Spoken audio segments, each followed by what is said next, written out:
Hello बच्चों, अब तक हमने पढ़ा था पद्माकर में किस तरह से उन्होंने हिम्मत बहादुर की सेना का वीरता भरा वर्णन किया था और उनके भयंकर युद्ध में वीर योद्धाओं का वर्णन किया था। अब हम पढ़ेंगे उन्हीं का ही वर्णन है आगे भी, और किस तरह से है उन्होंने यहाँ वीर रस का परिपाक किया है अपने पद में। तो एके गही भाले करी मुख लाले सुभट उताले घालत हैं, तोरत रिप उताले आले आले रुधिर पनाले चालत हैं, झारत असी जरू। ये हो गया था कल हमारा। अगला चलेंगे। फिर वो युद्ध का ही वर्णन है कि किस तरह से युद्ध में है वो चंडी है प्रसन्न होती है और किस तरह से वो युद्ध हो रहा है या युद्ध का सजीव वर्णन है।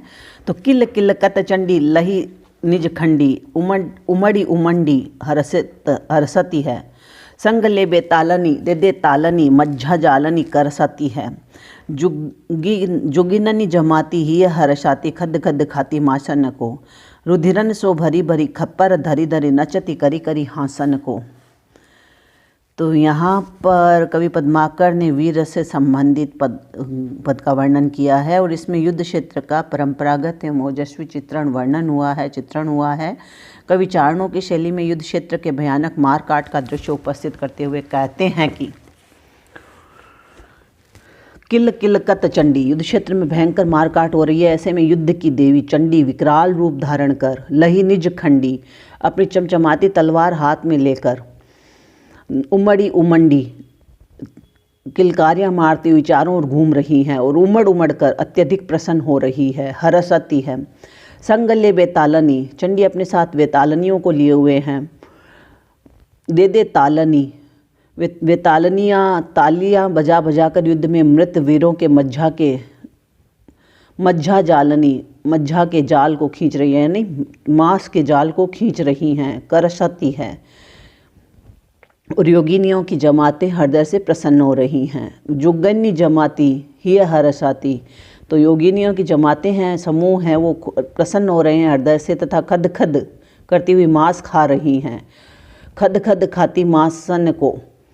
आशय है कि युद्ध क्षेत्र में भयानक मांस को खा रही हैं। आगे है रुधिर सो भरी भरी, और अपने खप्परों को लेकर खून से भरती हुई, खप्पर धरी धरी नचती करी करी हासन को, तो अपने खप्परों को खून से भरती हुई हंस हंस कर नाच रही हैं।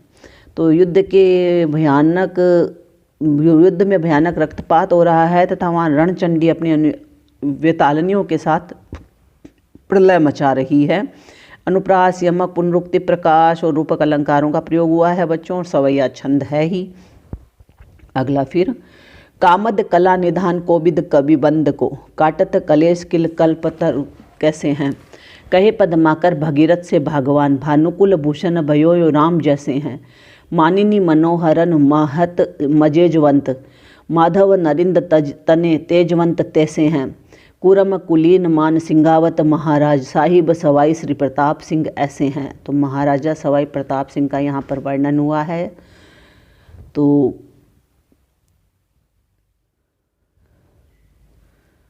ये कवि इनके आश्रयदाता कवि थे और उनकी प्रशंसा करते हुए कवि वर्णन करते हैं कि कामद कला निधान कोविद कविबंद को, मनोवांछित वस्तुओं को प्रदान करने वाले, कलाओं के भंडार, विद्वान तथा कवियों के दुखों को, काटत कलेश कित कल्पतरु कैसे हैं, दुखों को सवाई श्री प्रताप सिंह महाराज निश्चय इस प्रकार दूर कर देते हैं जैसे कल्पतरु करता है, कल्पवृक्ष करता है। आगे पद्माकर कहते हैं कि कहे पद्माकर भगीरथ से भागवान, राजा भगीरथ की तरह सौभाग्यशाली हैं, वे राजा भगीरथ की तरह सौभाग्यशाली हैं। भानुकुल भूषण भयो राम जैसे हैं, और सूर्य वंश के आभूषण राम की भांति अपने वंश के आभूषण हैं।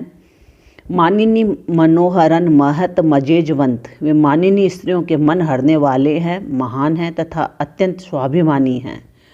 कुरम कुलीन मान सिंगावत महाराज, ये अत्यंत कुलीन कछुआह वंशी है एवं मान सम्मान युक्त है। साहिब सवाई श्री प्रताप सिंह ऐसे हैं तथा सिंहासन पर आरूढ़ है जयपुर के महाराज श्री सवाई प्रताप सिंह महाराज माधव सिंह के पुत्र और अत्यंत तेजस्वी हैं। अनुप्रास और उपमा अलंकार है, कवित छंद है बच्चों। आगे, सूरत के साह कहे कोऊ नर नाह कहे कोऊ कहे मालिक ये मुलुक दराज के, एग्जाम की दृष्टि से इसको लगाओ। राव कहे कोऊ उमराव पुनि कोऊ कहे साहिब ये सुखद समाज के। देखिए असबाब मेरो भरम में नरिंद बसबे, 300 कहे मैं बेन सत्य सिर ताज के। नाम पद माकर डराऊ मत को भैया हम, कविराज है प्रताप महाराज के। तो इसमें कवि ने प्रताप सिंह बिरुदावली से संकलित है ये पद, और उन्होंने कवि ने प्रताप सिंह के वैभव का वर्णन किया है कि वो किस तरह से हैं। तो वो कहते हैं, पद्माकर कवि कहते हैं, मेरी संपत्ति और शानो शौकत देखकर कोई मुझे सूरत नगर या का मोतियों का व्यापार करने वाला सेठ कहता है। सूरत के साहू कहे कोऊ नर नाह कहे, और कोई मुझे राजा ही कहता है। कोऊ कहे मालिक ये मुल्क दराज के, और कोई मुझे बड़े देश का मालिक कहता है, और कोई मुझे राव कहता है, तो कोई उमराव कहता है। कोऊ कहे राव कहे कोऊ उमराव पुनि कोऊ कहे, तो कोई राव कहता है तो कोई उमराव कहता है। कोई कहता है कि स्वामी सारे ही समाज को सुख देने वाला है।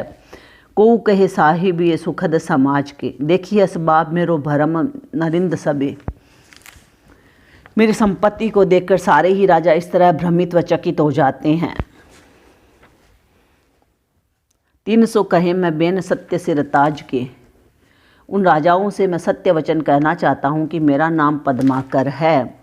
नाम पद्माकर डराऊ मत कोऊ भैया, कि मेरा नाम पद्माकर है और मुझसे डरने की आवश्यकता नहीं है। मैं तो जयपुर के महाराज सवाई प्रताप सिंह के दरबार का कविराज हूँ या कवि हूँ। तो यहाँ पर अनुप्रास, उल्लेख, परिकर और भ्रांतिमान अलंकारों का प्रयोग हुआ है बच्चों। छंद में है, कवित छंद का यहाँ पर प्रयोग हुआ है। अगला है, पुच्छन के स्वच्छ तरच्छन को तुच्छ करे, केयों लक्ष्य शुभ लक्षण लक्ष्य हैं। कहे पद्माकर प्रताप नृप रक्ष ऐसे, तुरंग तत्छ कवि तच्छन को दक्षे हैं। पच्छ बिनु गच्छत प्रत्यक्ष अंतरिक्षण में, अच्छ अवलक्ष कला कच्छन कच्छे हैं। कच्छी कछवाह के विपच्छन के बच्छ पर, पच्छिन छलत उच्चलत अच्छे हैं। तो जयपुर के महाराजा सवाई प्रताप सिंह की दानवीरता का वर्णन करते हुए पद्माकर कहते हैं कि महाराजा सवाई प्रताप सिंह पुच्छन के स्वच्छ तरच्छन को तुच्छ करे, कि प्रताप सिंह शरणागतों के ऐसे रक्षक है कि वे स्वच्छ पूंछों वाले और चित्ते की चंचलता को भी तुच्छ करने वाले, कईयों लक्ष्य शुभ लक्षण लक्ष्य हैं, और कि वे स्वच्छ शुभ तथा लाखों शुभ लक्षणों से युक्त घोड़ों का दान तत्काल ही कवियों को कर देते हैं। कहे पद्माकर प्रताप नृप रक्ष ऐसे, वे घोड़े बिना पंखों के ही प्रत्यक्ष में आकाश में छलांगे लगाने में समर्थ हैं और अनेक सुंदर सुंदर कलाओं से युक्त हैं। तुरंग तत्छ कवि दक्षिण को दक्षे हैं, किस तरह के घोड़े हैं वो कवियों को दान दे देते हैं, दक्षिणा में दे देते हैं। पच्छ बिन गच्छत प्रत्यक्ष अंतरिक्षण में, वे घोड़े बिना पंखों के ही प्रत्यक्ष में आकाश में छलांगे लगाने में समर्थ हैं। अच्छ अवलक्ष कला कच्छन कच्छे हैं और अनेक सुंदर सुंदर कलाओं से युक्त हैं। कच्छी कछवाह के विपच्छन के बच्छ पर, वे घोड़े कछवाह वंश के राजा प्रताप सिंह दान में देते हैं। पच्छिन छलत उच्छलत अच्छे हैं, वे उनके शत्रुओं की छाती पर पक्षियों की तरह उड़कर पहुंच जाते हैं और अत्यंत ऊंचाई तक उछलने में समर्थ हैं। अनुप्रास, यमक, पुनरुक्ति, प्रकाश, परिकर अलंकारों का प्रयोग हुआ है बच्चों और कवित छंद है। अगला है, पारावार पार लो अपार झिली झारन, अरिंदन पे हाल प्रलय काल के पारा परे। कहे पद्माकर त्यो ठोर ठोर दौड़ दौड़, दीह दावा दारन पे दार के दरा परे।